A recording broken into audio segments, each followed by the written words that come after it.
Vamos a continuar con los videos de biología 1. Tenemos en esta parte de estos videos vamos a ver lo que son los niveles de organización de la materia, ¿ok?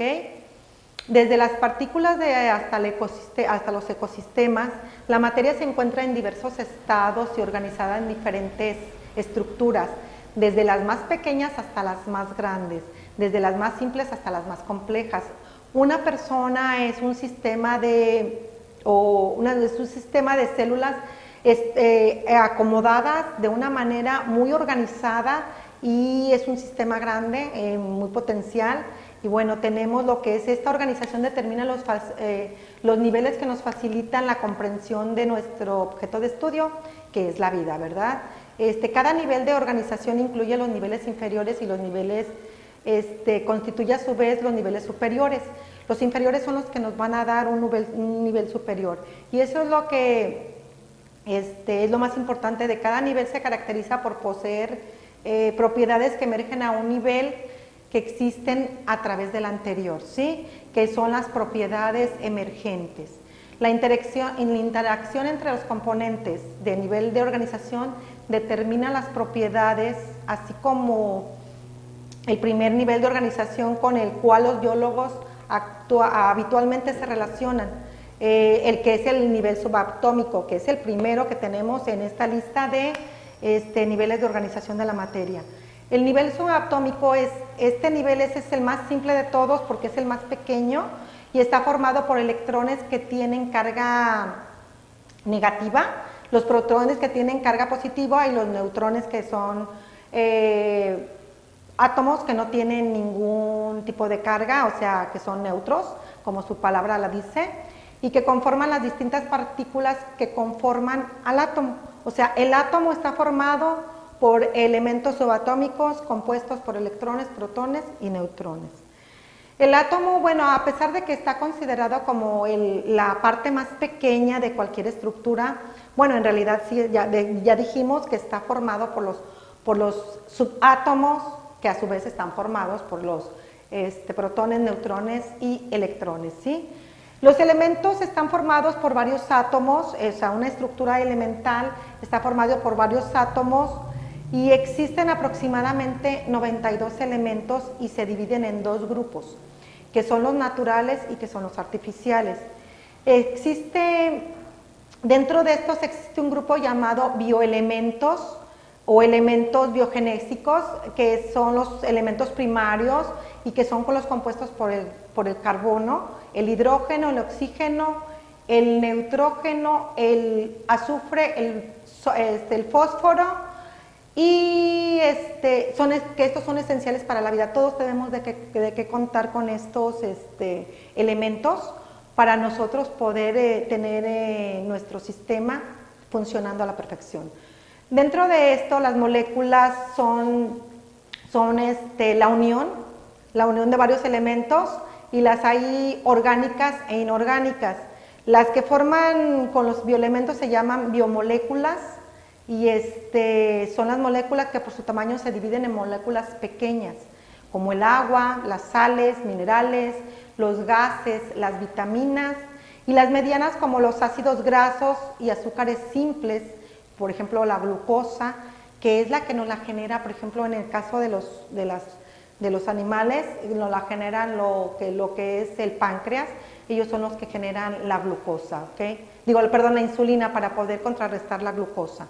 Ok, la glucosa es una de las partes importantes también para el ser humano, porque la glucosa es una de las partes que nos da energía para poder despertar, para poder vivir, para poder respirar. Dentro de nuestro sistema tenemos que tener glucosa, obviamente. Siempre tenemos que manejar un nivel para obviamente funcionar correctamente, ¿sí? Para que no dañe otros órganos. Tenemos lo que son las grandes, también llamadas macromoléculas, como las proteínas, lo que son las enzimas, los almidones, los ácidos nucleicos, ¿sí? Estas proteínas tenemos que consumirlas porque si no, pues nuestro sistema muscular va a estar débil. Entonces, lo que son las proteínas, los almidones, que viene dentro de las azúcares también, y los ácidos nucleicos que están compuestos para este tipo de moléculas. Los compuestos, que son la unión de varias moléculas, pueden ser orgánicos e inorgánicos también, igual que en la basura se degradan o no se degradan, ¿verdad? Dependiendo del tipo de compuestos al que se esté refiriendo. Lo que son las células son los compuestos que se agrupan y están formados por unidades celulares con propia vida y capacidad de autorreplicación. Hay uno de las células que se forma, se regenera dentro de los órganos del ser humano, sobre todo, que es el que más se ha estudiado, que es el hígado. Cuando a un hígado se le corta un pedazo, se regenera. O sea, no es que se vaya a hacer otra vez, pero se regenera el hígado y puede funcionar completamente normal, ¿verdad? Esta división tiene lo que es la capacidad de autorreplicación, les decía, ya sea por amitosis, o lo que es por la mitosis también, que es por la división de fases. La mitosis es una división simple, y la división por fases, que es la mitosis, y por reducción o melosis, que es lo que pueden ser de origen animal o vegetal, los procariotas y los eucariotas. Tenemos los somáticas con 46 cromosomas o sexuales de 23. De hecho, hablando de los cromosomas, las personas que nacen con síndrome de Down es porque tienen un cromosoma de más. O sea, ellos salen con un cromosoma más y es por lo que tienen síndrome de Down. Tenemos lo que es los tejidos, que se llama la parte tisular de los seres vivos, y las células se organizan en tejidos, por ejemplo, lo que es el epitelial, el adiposo, el nervioso, el muscular, el óseo, la conducción o vascular y reproductor de los animales, y los tejidos forman estructuras especializadas, por ejemplo, como son el corazón, el vaso, los pulmones, cerebro, los riñones, etcétera, etcétera. Entonces, dentro del organular, que es todos los órganos que nosotros tenemos dentro, ¿ok? Tenemos lo que es el sistémico, o de aparatos de órganos que están funcionando como el digestivo, el respiratorio, el circulatorio, el nervioso, el conductor. Esos son nuestros sistemas, ¿verdad? Entonces, dentro de ellos entran este tipo de sistemas, que es digestivo, como lo mencionaba, respiratorio, circulatorio, nervioso y conductor. Tenemos lo que es el organismo, el nivel de organización de los cuales las células, tejidos, aparatos, funciones diferentes forman la organización superior, como son los seres vivos, los animales, las plantas, insectos. Los hay formados por una sola célula o por muchos que son pluricelulares. Por ejemplo, tenemos lo que es una bacteria, que es los que están formados por una sola célula, o los pluricelulares, que somos, por ejemplo, todos los animales. La población, varios organismos de la misma especie, que eso es lo que significa, estamos viendo los conceptos, es lo que significa que viven en un lugar determinado y en un momento determinado, y a eso se le llama población. Ellos se agrupan para poder formar un núcleo poblacional, y, por ejemplo, una manada de leones o lobos, o un bosque de arces o pinos, etcétera. Eso es lo que es una población. No nada más tiene que ser de humanos, ni de animales, ni de plantas, ¿ok? Puede ser también en cualquiera de sus partes. Tenemos lo que es el paisaje, que, bueno, un paisaje es un nivel de organización superior que comprende varios ecosistemas, lo que es el animal, el vegetal, ríos, mares, lagos, etcétera, etcétera. Tenemos lo que es un bioma o un biota, y que son ecosistemas de gran tamaño asociados a unas determinadas características ambientales, macroclimáticas, como la humedad, temperatura, radiación, y se basan en la dominancia de una especie. Por ejemplo, si nosotros nos vamos a lo que es un ecosistema, por ejemplo, de desierto, pues vamos a encontrar animales que prácticamente son muchos los que habitan en el desierto, pero que en otras partes pueden existir y no las hay también. O sea, pueden existir, pero no son la mayoría de los que habitan en ese ecosistema, ¿ok? Tenemos lo que es la biosfera, que es la esfera de la vida, y es todo, eso es lo que significa una biosfera. y es todo el conjunto de seres vivos y no vivos que comprenden el planeta Tierra. Eso es a grandes rasgos lo que significa biosfera. Bueno, vamos a empezar a hablar un poquito sobre el método científico y su aplicación, que ya lo vamos a ver también en otra de las materias que es química. ¿Por qué? Porque es muy importante para poder acomodar lo que son las teorías, lo que son las hipótesis, para poderlas hacer leyes algunas y otras, bueno, se quedan en teorías o hipótesis, ¿verdad?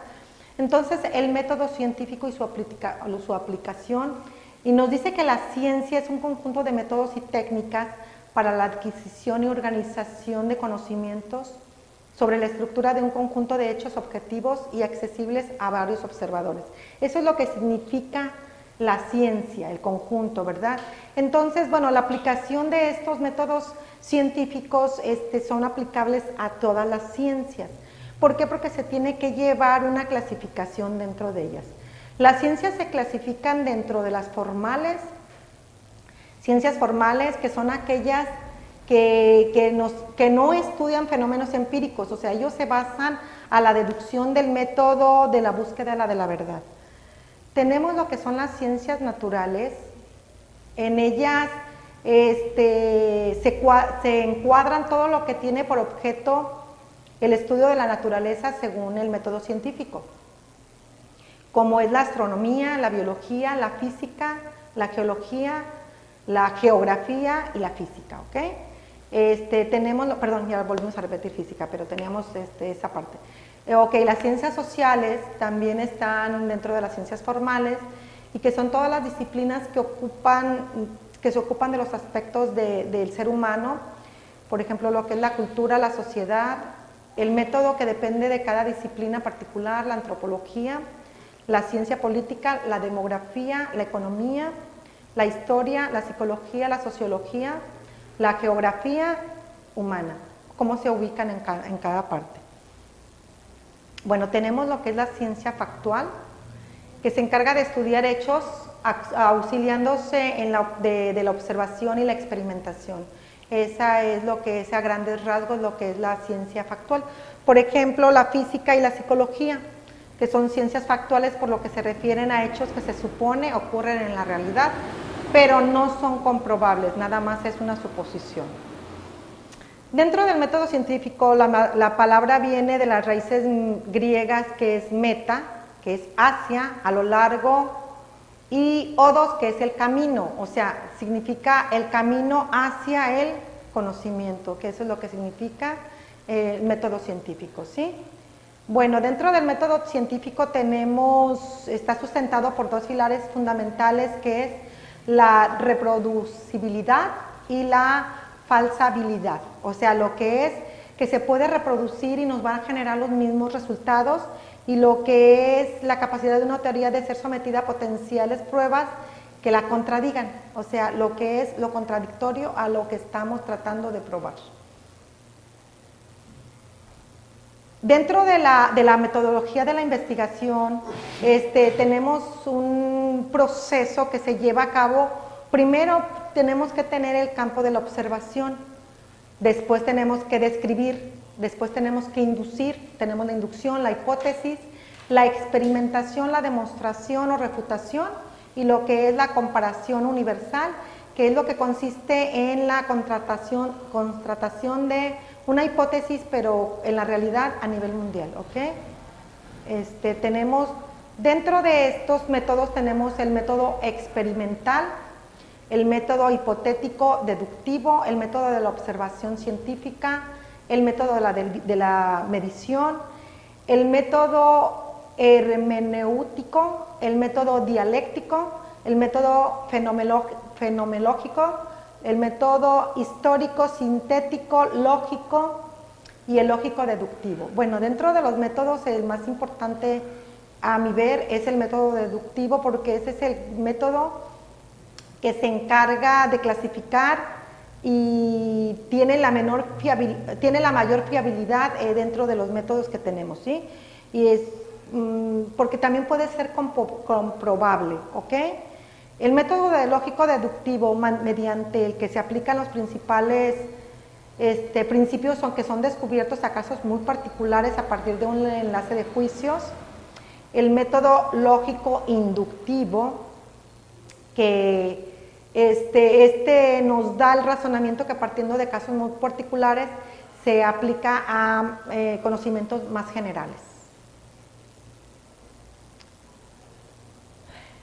Tenemos lo que es el punto que son los límites de la biología. Bueno, en los últimos años los progresos de la genética molecular han permitido que los científicos algunas fronteras del conocimiento y para también de la ética. Bueno, la ética se relaciona mucho con la biología. ¿Por qué? Porque necesitamos ver cuánto es lo que nos permite avanzar dentro del campo de la biología, que acuérdense que es el estudio de la vida. Y bueno, la ética nos pone límites, nos pone un límite que nosotros no podemos considerarnos como dioses o como creadores de vida. ¿Por qué? Porque no sé si recuerdan la oveja Dolly, que fue una oveja que fue clonada a partir de las células que generaron de la oveja, perdón, que sacan una parte de su genética y de ahí se genera una oveja totalmente idéntica. Entonces, dentro de este aspecto, la ética nos pone límites, nos dice hasta dónde tenemos permitido avanzar, ¿sí? ¿Por qué? Porque eso nos puede llevar a generar, por ejemplo, un humano. Hay una película con William Smith que nos habla sobre eso, sobre cómo se llama Réplicas, y nos habla cómo el ser humano llega a crear por medio del ADN de un ser vivo, pues llega a crear otro ser vivo exactamente igual, y bueno, hasta del mismo tamaño, ¿verdad? Ya con la edad en la que estaba siendo replicado, ¿ok? Entonces, esos son los límites que tenemos dentro de la biología, y tenemos algunos que nos dicen que, bueno, nosotros vamos a tener un límite como seres humanos en el que la genética humana y la genética y lo que es lo artificial o lo que es la tecnología artificial, pues vamos a llegar a fusionarnos y pues ahí ya no vamos a ser humanos completamente. Chicos, nos vemos para la próxima en el siguiente video. Por hoy eso es todo. Nos vemos pronto. Bye bye.